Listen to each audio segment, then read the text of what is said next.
Adelantamos acá en Hagamos Números, porque además de bailar y estas cosas, te adelantamos la información, lo que viene, lo que va a pasar. Bueno, ayer te dijimos, el Banco Central está muy enojado con los bancos comerciales porque bajan la tasa de interés de referencia, hacen esfuerzos, quieren que los bancos bajen las tasas de interés y los bancos no acompañan esta baja. Miren este señor, sacame el cartelito, miren el señor que está atrás, a ver, con la cosa, el cazamariposas, cazando tarjeta. Pobre tipo caza tarjeta porque le viene el vencimiento de una, de la otra, no sabe qué hacer. Está desesperado tratando de cazar tarjetas. La del Banco Hipotecario, mamita querida, es una de las primeras que quiere cazar. En un rato te voy a contar por qué. Un banco que tiene un fuerte componente de accionario del Estado. El Estado es uno de los dueños más fuertes del Banco Hipotecario, sin embargo, mamita querida, las tasas que maneja este banco. Bueno, ahí vemos al hombre tratando de cazar tarjetas. Lo cierto es que ayer te decíamos, el Banco Central, muy enojado con los bancos, quiere y amenaza, hace ya unos días, con poner límite, poner un tope a las tasas de interés. Bueno, hoy aparece un proyecto de ley en el Senado de la Nación que apunta a esto mismo. Se viene el tope, el límite a las tasas de interés que los bancos cobran por las tarjetas de crédito, por el saldo de la tarjeta de crédito, el revolving se le llama en la jerga financiera. Eso que no podés, no llegás, pagás el mínimo, algo más que el mínimo y se te va financiando y lo vas pateando para adelante. Bueno, las tasas te ahogan, te estrangulan. ¿Qué te voy a contar? En un ratito te vamos a dar números y más información acerca de qué se trata este proyecto que tiene muy nerviosos a los bancos. Los bancos no quieren que los regulen, no quieren que le fijen estas cosas. Pero no solo los bancos están nerviosos, como te contábamos mismo ayer, el Banco Central está nervioso, los acreedores internacionales están todos en tensión, sino que empezaron a aparecer algunas internitas dentro del gobierno. Y acordate que en los últimos días hablamos mucho de jubilados. Sí, hablamos mucho de jubilados, se determinó cuánto va a ser el aumento ahora en el mes de agosto, la discusión sobre el achatamiento de la pirámide, la noticia de medicamentos gratis, de devolución del IVA. En el medio de esto aparece un funcionario de muy alto rango del gobierno nacional, que es Claudio Moroni, el ministro de Trabajo de la Nación, y sale a declarar algo así como, textual te leo acá, en algún momento esa discusión, refiriéndose a la discusión sobre la edad jubilatoria, vamos a tener que darla, pensando en un esquema gradual. ¿Qué deslizó Moroni? Que en algún momento vamos a tener que discutir, o que el gobierno está pensando en discutir, el incremento de la edad jubilatoria. Él deslizó gradual, o sea, no subirla fuerte un día para el otro, sino ir subiéndola de a poco en una línea que marca que si esto no se hace, bueno, no es muy sustentable seguir pagando jubilaciones. Bueno, inmediatamente aparecieron muchas voces diciendo, ¿cómo el gobierno está diciendo esto? ¿Van a aumentar la edad jubilatoria y los jubilados? Bueno, inmediatamente reacciona otro funcionario de muy alto rango del gobierno, que es el señor Alejandro Banoli, titular de ANSES. La comunicación, la reacción fue a través de su cuenta de Twitter personal y Banoli dijo, desde ANSES, la cuenta del ANSES, queremos aclarar que no está previsto modificar la edad jubilatoria en el régimen general. Automáticamente tomó el guante Banoli y salió a poner paño frío a decir, no, nadie está estudiando esto. Pero cuidado, el ministro de Trabajo deslizó que sí. Bueno, se abre una interna dentro del gobierno por la edad jubilatoria, se sube, no se sube, es sostenible el sistema. Alberto Fernández venía diciendo no se pueden pagar las jubilaciones con la fórmula de movilidad, por eso tomaron la decisión que tomaron ahora. En algún momento va a haber que anunciar una nueva fórmula cuando transcurran los 180 días de interrupción que tuvo la fórmula anterior, porque no creo que se siga adelante con un esquema de aumentos discrecionales de parte del Ejecutivo con montos de suma fija. No sería muy prolijo. En algún momento habrá que poner otra fórmula sobre la mesa y esta discusión aparece y algún tufillo a interna dentro del gobierno en un tema muy sensible. Bueno, en el medio de todo esto te anticipábamos en el pase recién con Mauro Federico, con nuestra amiga Sicilia, que el FMI se avivó. Y te mostrábamos acá a una especie de San Expedito con la cara de Cristalina Georgieva, cuando la limosna es grande hasta el santo desconfía. Acordate que nosotros cuando el año pasado, el anterior, el Fondo Monetario había decidido dar el préstamo más grande de su historia a la Argentina en una situación que era muy fácilmente identificar que no era sostenible. La Argentina estaba en recesión, profundizaba su recesión, se disparaba la inflación, el tipo de cambio, había déficit por donde lo mires, una situación insostenible, la carga de la deuda aumentaba, caía el producto, decíamos, esto no se va a poder pagar, esta deuda es insostenible. Y el Fondo Monetario, en el medio de ese momento donde, motivado por cuestiones políticas, claramente, siempre lo dijimos, ahora es más que evidente, seguía desembolsando los montos comprometidos a la Argentina, el Fondo Monetario en aquel momento justificaba esto en un informe que publicó con una frase muy polémica en su momento. La frase era: la deuda argentina es sostenible, pero no con alta probabilidad. ¿Viste cuando alguien te quiere explicar algo? Te habrá pasado en una relación de pareja, por ejemplo. Cuando alguien te quiere explicar algo y pega una vuelta tal, pues decime lo que me quiere decir. Bueno, en este caso pasa algo parecido. El Fondo Monetario ya abría el paraguas intentando marcar que había un problema con la deuda argentina, pero a la vez cubrirse. Entonces usaba esta metáfora extraña, esta vuelta medio compleja, para tratar de explicar lo inexplicable, que hoy, ya habiendo pasado el tiempo y enfrentándose con la realidad, no puede seguir ocultando, no puede tapar el sol con las manos. Entonces, el comunicado emitido bajo la titularidad de Luis Cuvedú en la misión que hace una semana vino a la Argentina, esta tarde terminó esa misión, la revisión, después de muchas reuniones, dijo: declaración del equipo técnico del Fondo Monetario sobre la Argentina. Bla, bla, un equipo dirigido por Cuvedú y bla, bla, bla, visitó y te cuenta. Y pasame a la frase, ahí está. El personal del Fondo Monetario ahora, después de un año y pico, evalúa que la deuda de Argentina no es sostenible. ¡Chan! Maravilloso.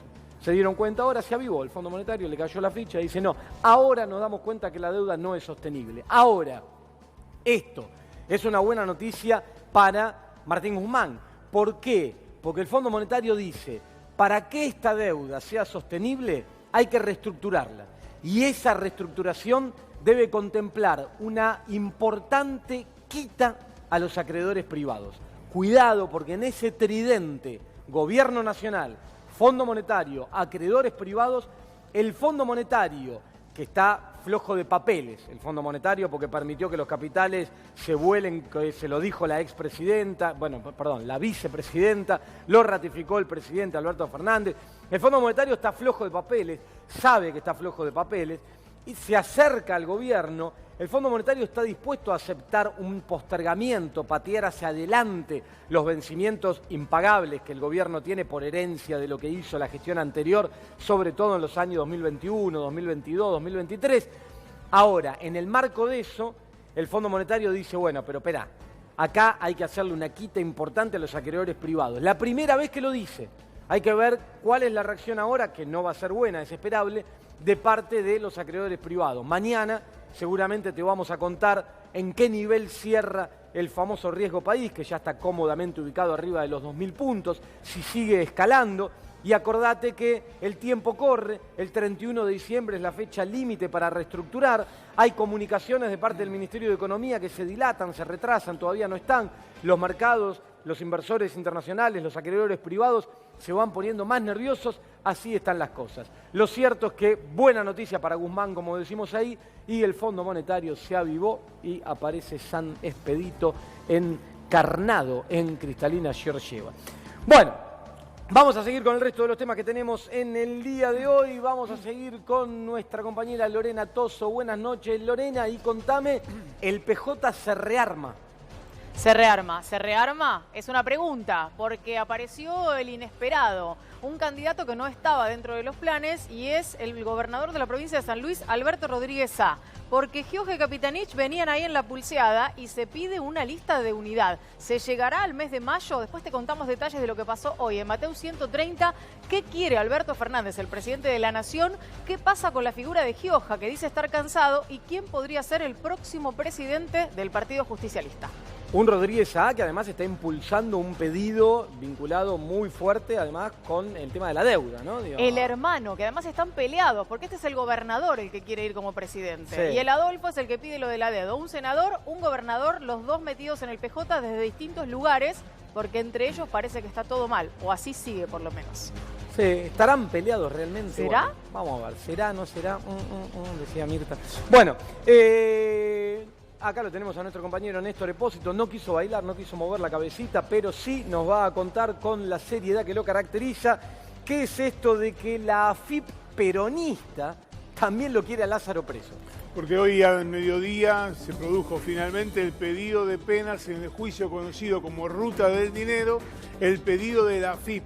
La AFIP comenzó este juicio durante el gobierno anterior, pero lo continúa durante la actual administración. Y esta AFIP le pidió 8 años de prisión al empresario Lázaro Báez. En un rato te cuento porque además hay otros a los que también le pidió penas de prisión y son todas de cumplimiento efectivo. Hay sorpresas y hay mucha gente enojada. Mucha gente enojada, sorpresas, y veíamos ahí una imagen de una lavadora, ¿no? Con las caritas y los pedidos para cada uno de los que nos muestran acá. Después Néstor nos va a ampliar un poco más los pedidos que hace la justicia de condena en cada caso, ¿no? En cada caso. Así es. Bueno, esto es la familia Báez, ¿no? Si no me equivoco. Esa es la familia Báez, Lázaro y 3 de sus hijos. Los 3 tienen pedidos de prisión en el juicio que está llegando a su fin después de más de 1 año y medio de tramitación. Bueno, en un rato vamos a seguir con esto porque hay más caritas también en estas vueltas y estos lavarropas que arma Néstor, donde va metiendo todas estas imágenes para poder contarte mejor cómo están las cosas. ¿Sabés qué apareció hoy? Le cuento a todos ustedes. Hoy se lanzaba, no hoy, en los últimos días, pero se conoció que se están lanzando bonos del coronavirus. Los bonos coronavirus. Vamos a decir, ¿qué son los bonos coronavirus? Bueno, hay ya 19 grandes empresas internacionales, la mayoría chinas, que están lanzando instrumentos financieros de deuda, bonos, que pagan una tasa de interés baja como se paga en el mundo, no como en Argentina, que en un rato te voy a dar datos que, mamita querida, asustan, pero que pagan una tasa de interés de 4% anual, más o menos, 5% en algunos casos, y que contemplan que el 10% de lo que se recauda por esos títulos de deuda tiene como destino cuestiones vinculadas con el tratamiento y con todo lo que está alrededor de tratar de contener, frenar y desarmar todo lo que tiene que ver con el coronavirus. Es una estructura financiera parecida a lo que en algún momento se conocieron como bonos verdes, que son bonos que tienen un componente que permite transferir recursos hacia cuestiones que tienen que ver con los recursos naturales. En este caso son los bonos no verdes, serán celestes por el color de barbijo, como me apunta muy bien nuestra productora, o blanco, hay que ver qué barbijo se utiliza. Los barbijos son más bien celestitos, ¿no? Los que se ven en China. Bueno, y entonces para poder ayudar al combate contra este coronavirus que se sigue cobrando víctimas y sigue contagiándose y amplificándose, es que aparecen estos bonos. Por ahora 19 grandes empresas, se entalle alguna de las cosas que te vengo contando desde la apertura. Bueno, volvemos a este señor que con el cazamariposas trata de agarrar tarjetas desesperado. ¿Por qué? Porque los intereses de las tarjetas, ayer te lo veníamos advirtiendo, están en las nubes. El Banco Central sacó un informe que saca mensualmente donde comunica en detalle muchas variables financieras vinculadas con el sector bancario, nivel de depósitos, etcétera, entre otras las tasas de interés. Cuando uno observaba las tasas de interés por los saldos de tarjetas de crédito, encontraba registros alocados y además en un contexto donde el Banco Central está buscando bajar la tasa de interés. Mirá cuáles son algunas de las tasas de interés que cobran los bancos en Argentina en este momento por ese saldo de tarjeta que vos tenés que refinanciar porque no llegás a poder pagar en su totalidad a fin de mes. Mirá, bueno, primero Lo que se comunicó hoy, este proyecto de ley que te cuento que se comunicó, tiene que ver con los saldos de tarjeta de crédito, límite. ¿Y cuál es el límite que estipula el proyecto de ley que se presentó hoy? Un montón de senadores lo firmaron. El límite es la tasa de interés de la LELIQ. Cuando se firmó esto, hoy a la tarde, acordate que el gobierno tomó una LELIQ muy por arriba del 60%, la vino recortando. Hoy, cuando se tomó esta decisión, se firmó este proyecto de ley y se presentó, se estableció, bueno, el tope que van a tener que cobrar los bancos es la tasa del LELIQ. En ese momento, hoy a la tarde, la tasa del LELIQ era del 44%. ¿Por qué en ese momento? Porque hace un ratito nomás el Banco Central emitió un comunicado, que tenemos acá, donde ya lo anticipamos en el graph, dicen una nueva baja de la tasa de política monetaria. Hace un ratito nomás. Y lo que comunica esto a partir de la decisión que tomó en su directorio, en su comité de política monetaria el Banco Central, es que ahora esa tasa de interés ya no es más de 44, sino de 40%. Es decir, se sigue recortando la tasa de interés.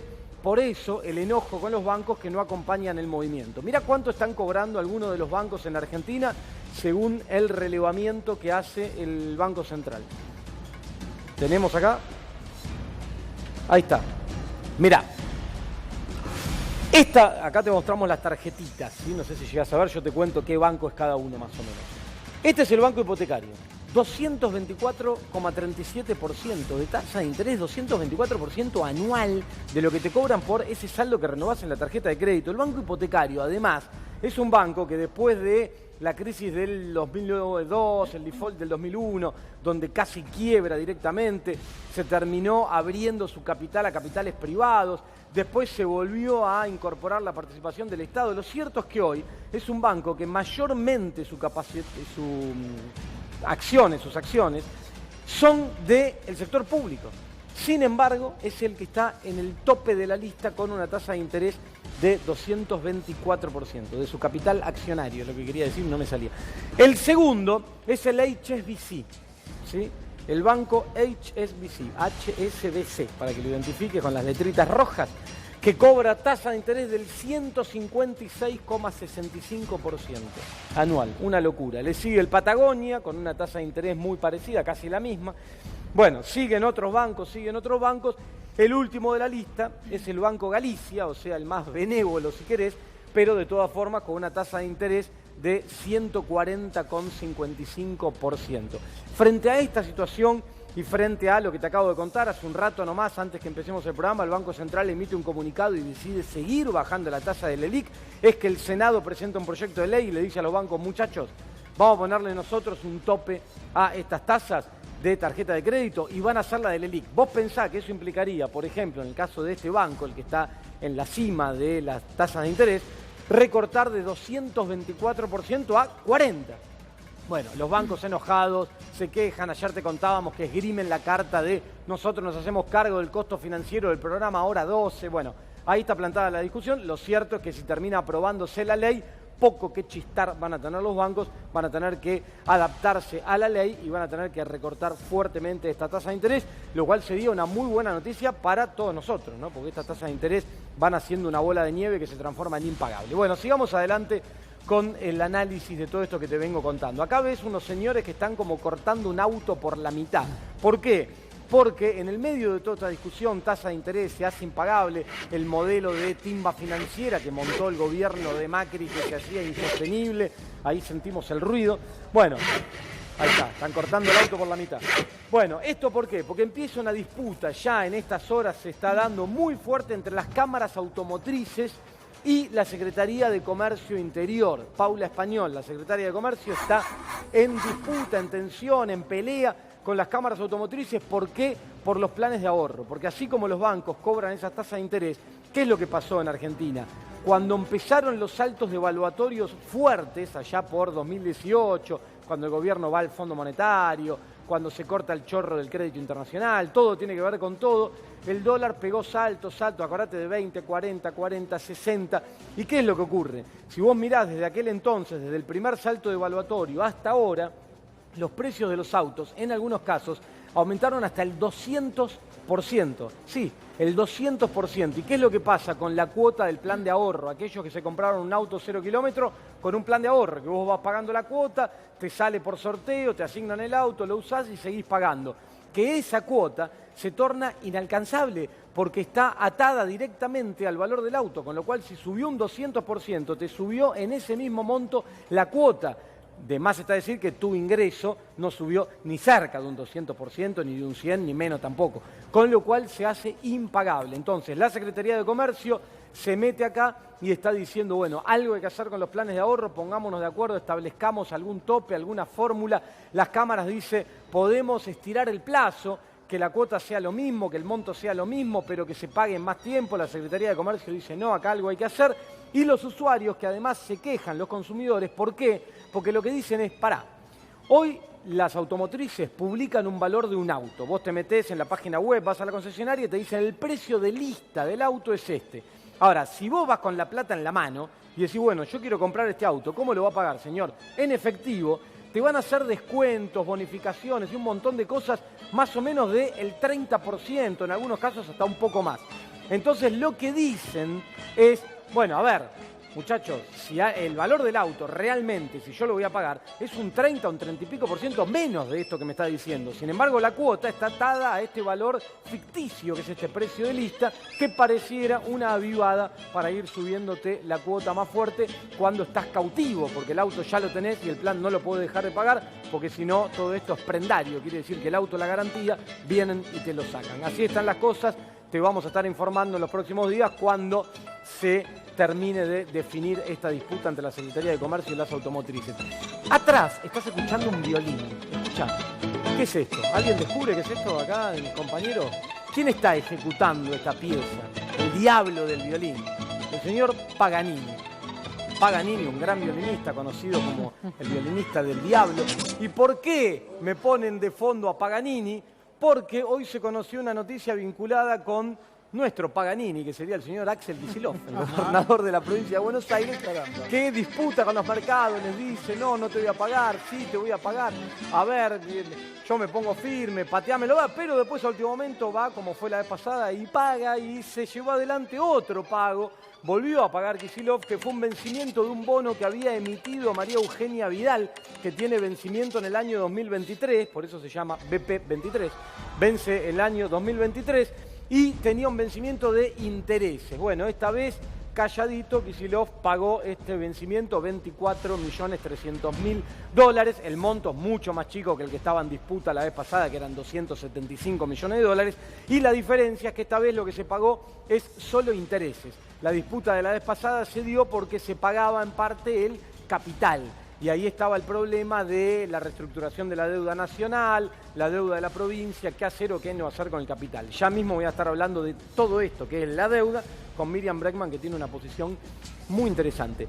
Para cerrar, datos que salieron hoy vinculados con la economía, y ya arrancamos con Miriam. Mirá, hoy se dio a conocer el costo de la construcción, ¿sí? Que tiene que ver con el precio de todos los productos vinculados con la construcción, cemento, ladrillo, todo lo que se te ocurra, arena, etcétera, que en el mes de enero, el primer mes de este año, tuvo un aumento mensual de 5,2%. Se disparó el costo de la construcción en el mes de enero, el primer mes del año. Es muchísimo un aumento de 5,2% para un mes.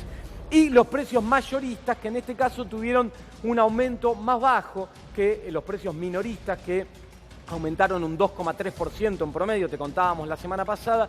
El caso de los precios mayoristas, en el mes de enero, un aumento más bajo. Acordate en el medio de esto que se anunció la ampliación del programa de precios cuidados para los supermercados mayoristas. Ahora, si los datos los mirás anuales, te da para preocuparte un poquitito más todavía, porque tenemos los datos anuales, ahí estamos.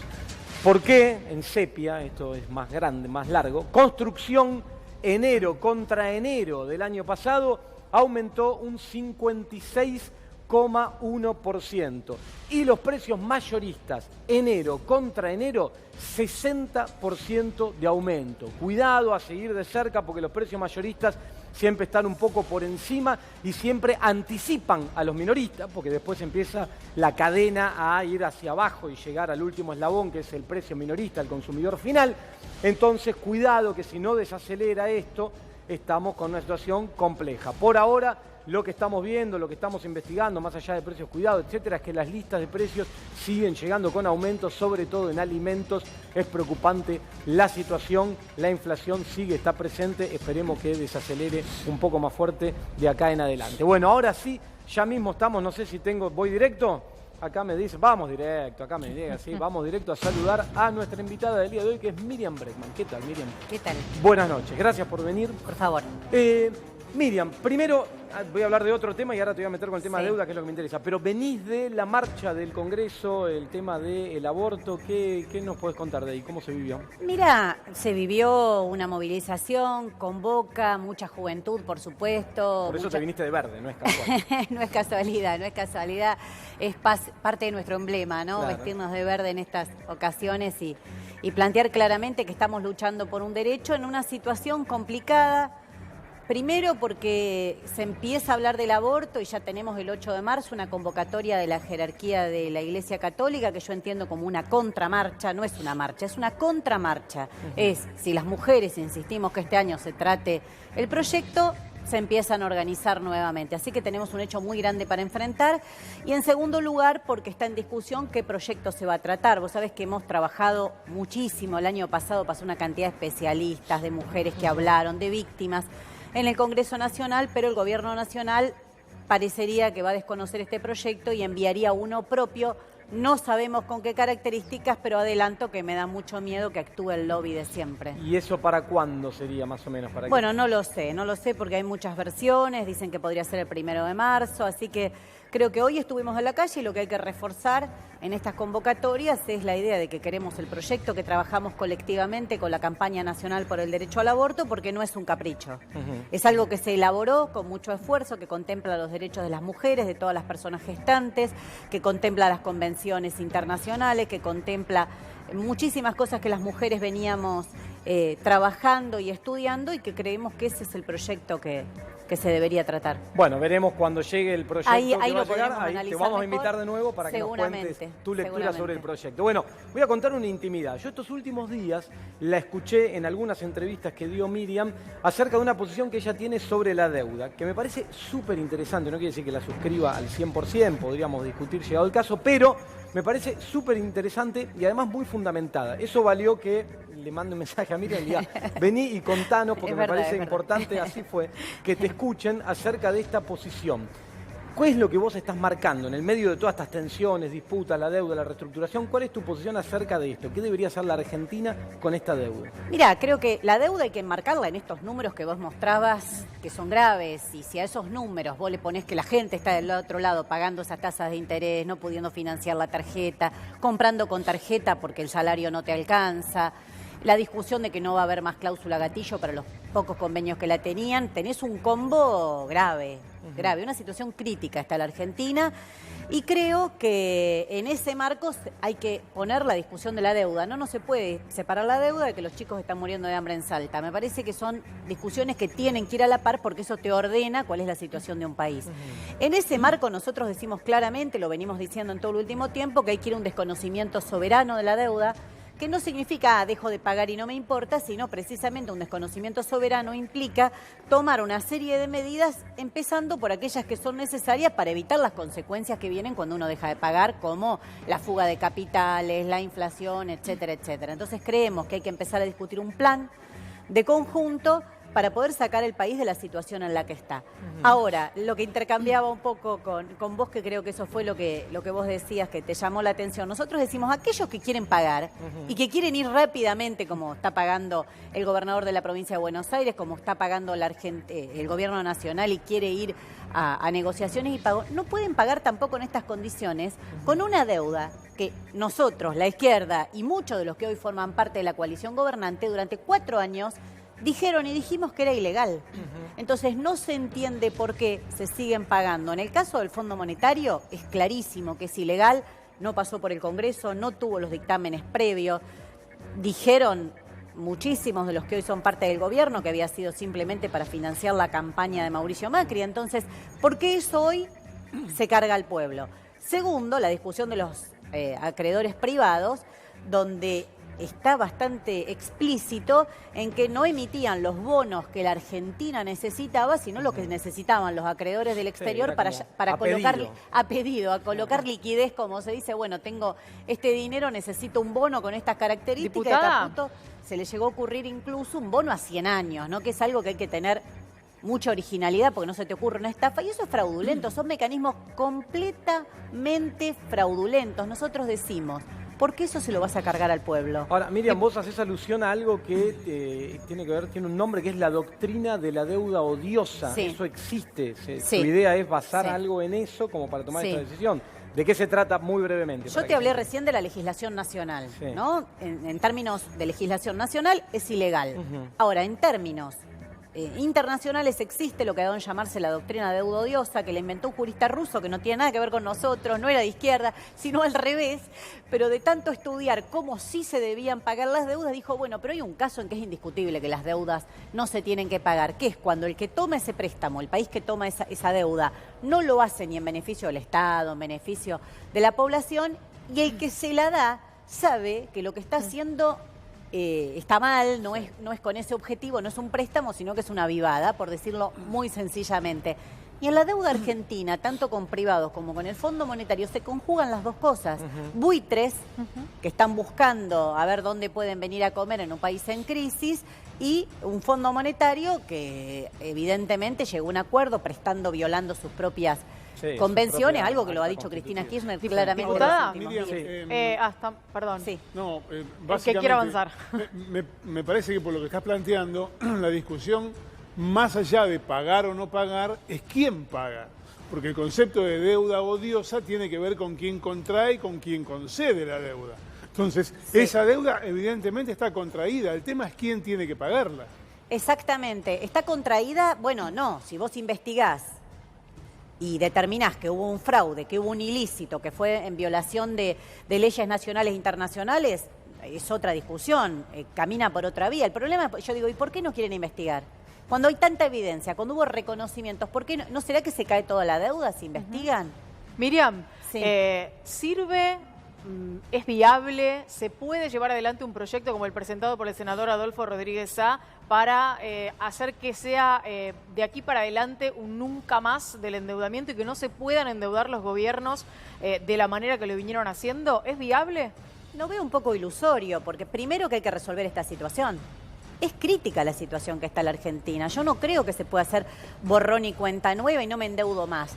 Porque hay un problema sencillo, ¿no? Diciéndolo en forma simple. Una cosa es cuando se toma un empréstito para hacer un puente, una escuela, un hospital con determinadas características. Acá no estamos discutiendo eso. Acá lo que estamos discutiendo es lo que Basualdo ha dado en llamar un mecanismo de endeudamiento y fuga, donde el dinero entra, hacen negocios y se vuelve a fugar, donde las LELIC son parte de ese mecanismo. Estamos discutiendo un mecanismo completamente fraudulento que los países con poder le imponen a otros países como la Argentina y que lleva a crisis económicas y sociales enormes. Es Grecia y es también los ejemplos de los países que ponen como modelo. Te dicen la salida del uruguaya, la salida de la portuguesa. No te aclaran que previo los hundieron. Sí. ¿Qué salida es? ¿Que nos hunden más de lo que nos dejó Macri? ¿Por qué no estamos discutiendo cómo recuperar lo perdido bajo el gobierno de Macri como el inicio de una pelea bastante mayor por salir de la dependencia del atraso en que está la Argentina? No lo estamos discutiendo porque toda la discusión está orientada en cómo se paga la deuda. No se le dedica este tiempo a la discusión con las enormes demandas sociales que hay. Cuando en campaña del Frente Izquierda decía que hay que invertir las prioridades, nos decían, todos estamos de acuerdo que hay que invertir las prioridades. Pero ¿ustedes vieron que se estén invirtiendo esas prioridades? No, ahora, que hoy se esté dedicando más dinero o más atención a los problemas urgentes que tenemos que a esto. Yo creo que no. Ahora, para cerrar, Miriam, desde el Gobierno Nacional lo que te pueden decir es, bueno, lo que pasa es que esa es una actitud, digamos, desde afuera nosotros tenemos que ser responsables porque si no, el evento del default y eso nos dispara al abismo. ¿Qué respondemos? Es interesante lo que vos decís. Primero que tienen que explicar por qué se tiene un discurso en la oposición para ganar elecciones, porque la gente no votó llevar adelante el programa económico de Mauricio Macri. Entonces, hay que explicar por qué se dice una cosa en periodo electoral y cuando llegás al gobierno, y ahora que soy gobierno no puedo. Bueno, no. Alguna vez hay que ponernos de acuerdo que lo que se dice en campaña electoral es lo que se tiene que hacer después. Porque en campaña el Frente de Izquierda insistió muchísimo en discutir estos temas. La izquierda siempre no quiere pagar. No, la izquierda quiere un programa de conjunto que incluya medidas elementales, como terminar con la fuga, como la nacionalización de todo el sistema energético para que no se sigan perdiendo ingresos del país desde ese punto de vista, cómo concentrar el ahorro nacional, una banca nacional única, un montón de medidas que llevaría un programa y que estaría bueno que alguna vez podamos también charlar cuáles un día hacemos un programa entero con cuáles serían esas medidas, ¿no? Porque hay una manera de salir de esto. Para eso yo creo que claramente sí hay que movilizarse. Nadie te lo va a conceder graciosamente, no soy ingenua, pero es muy ingenuo pensar que pagando la deuda y haciendo lo mismo que hizo la Argentina de la dictadura para acá, el país puede avanzar y una vez la crisis no la van a pagar los de abajo, porque si estamos discutiendo jubilaciones, si estamos peleándonos cuánto pierden, no pierden, si estamos discutiendo si tiene que haber cláusula gatillo, si estamos discutiendo si los docentes va a tener un aumento, es porque la plata se va a la deuda, no tiene otro secreto. Sí, entonces alguna vez hay que enfocar la discusión quién paga las crisis, que claramente el pueblo no generó, que los trabajadores no generaron y los jubilados mucho menos, ¿no? Claramente, bueno, hay que ver cómo tratar, es un tema delicado, lo que sí valoro la coherencia, digamos, es cierto que hay muchos que decían estas cosas y que hoy en otras, y en el caso tuyo la línea es la misma. Muchas gracias, Miriam, por haber estado acá esta noche, y queda en deuda ese programa entero para poder abordar este tema. Bueno, seguimos ya mismo acá en Hagamos Números con Lorena y el desarrollo de lo que nos anticipó hace un ratito nomás.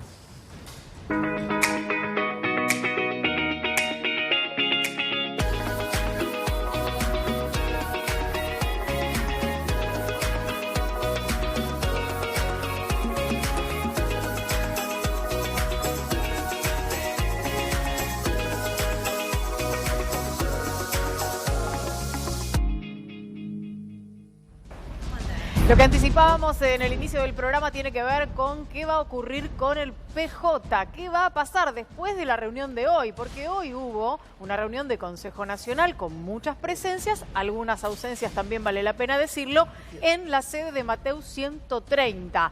Ahí estamos viendo algunas de las fotos. Miren, Guado de Pedro, el ministro de Interior, estuvo allí presente en la mesa central, al lado del presidente del partido, que es José Luis Gioja, como lo estamos viendo. Otro de los ministros nacionales, ahí lo vemos, Agustín Rossi, por supuesto Rosana Bertone, y los gobernadores que acompañan. Estaba Felipe Solá también para hablar del Gabinete Nacional, presentes en este encuentro.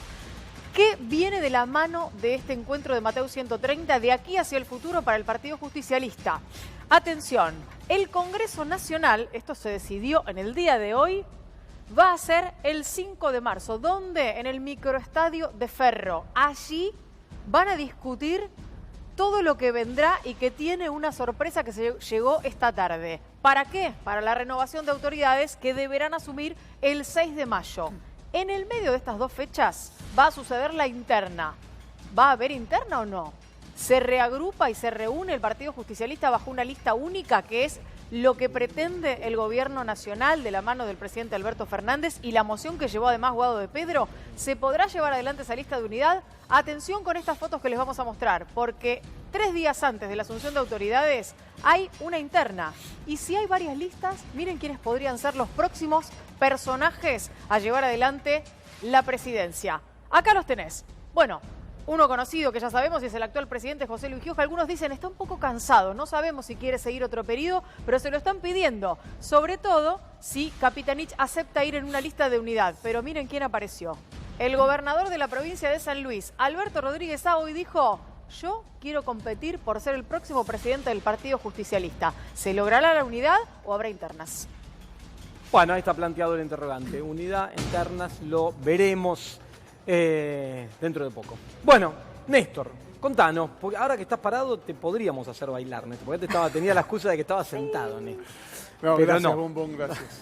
Ahora el bombón, es cierto. Bueno, Lázaro Báez, la AFIP de este gobierno, quiere a Lázaro y a todo su entorno adentro. Sí, mira, básicamente, cuando el juicio comenzó hace más de 1 año y medio, la AFIP estaba en manos de la administración anterior, entonces era bastante lógico que hubiera una actitud aguerrida, enjundiosa, sobre todo porque había una imputación contra Lázaro Báez que a lo largo de 1 año y medio de juicio de alguna manera empezó a temblar, a temblequear, sobre todo porque hay mucha prueba que se daba por segura, que se daba por conocida y que en rigor no quedó sustentada a lo largo del juicio. Cuando cambió el gobierno, sobre todo a partir de algunas afirmaciones, en especial del video que ayer difundió el presidente Alberto Fernández sobre la violación del Estado de Derecho en el Poder Judicial en los últimos 4 años, se suponía que iba a haber por lo menos un cambio de actitud. Y no lo hubo, claramente no lo hubo, a punto tal que, mirá,